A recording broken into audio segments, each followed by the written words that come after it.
sort of cap on pay, certainly because he wants to make society fairer. We've heard that a lot in the last half an hour.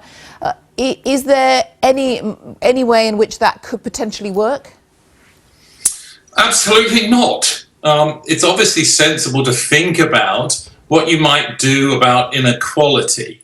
That's obviously an issue, and there's a question of fairness about who get paid what. But the reality is there is a market. To put it technically, there's a productivity distribution, and that has widened over time. So the very best are more productive than the person at the middle. And the reason that incomes have broadened is that people are paid for their performance. And obviously that's part of the story here. And clearly in an economy like the UK's, you want to reward somebody who invests, let's say hires thousands and thousands of people. The country benefits because of the jobs. The country benefits because of the extra tax income.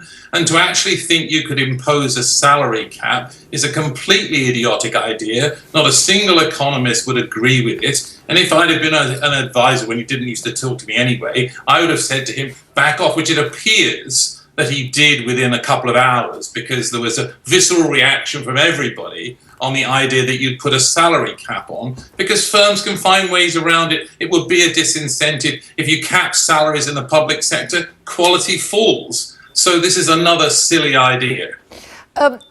Could there be, I mean, he kept using the word fair and fairness in the course of that speech. Could there be a way then of looking at ratios, though, somehow either incentivising or penalising companies if there is too big a gap between the person at the top and the person at the bottom? Is there a way there? Well, the question is, what's too big a gap? I mean, a company, let's say, is created by an owner who created the job and created jobs for everybody else. It's absolutely unworkable. Think about a company who then simply creates another company and pays through that. It's completely unworkable and impractical because we have markets. And the UK economy is a capitalist economy. It's completely impossible to do that. So company A says, okay, I'll create something, another shell company, and I'll pay the director £1. I mean, it's just completely impossible and impractical.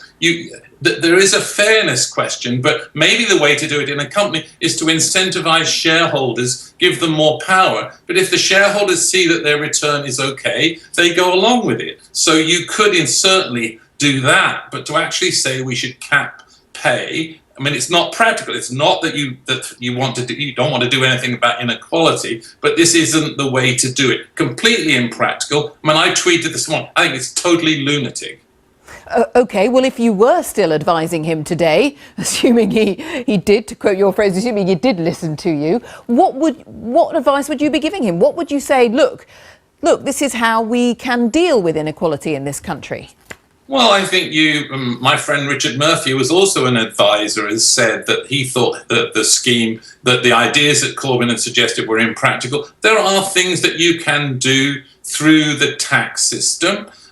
You can give incentives for firms to hire. You give increasing power to the shareholders. I mean, Jeremy Corbyn's talked about making remuneration committees where the majority of people on there are the workers. Well, do you think shareholders are going to agree with that? No. So that shows no understanding of the way capitalism works. You can talk to companies. I mean, the government is doing that, thinking about ways of being fair and sharing things around. Let's just understand, though, workers are paid more in companies that are profitable. So profits are good for everybody. Corbyn doesn't seem to actually understand that. My students all think, I'm going to go work in certain sectors where my pay is going to be highest. And those are the sectors where profits are highest. The danger is what Corbyn talks about. It lowers the incentive to invest and it lowers profits. So I don't think it's a start.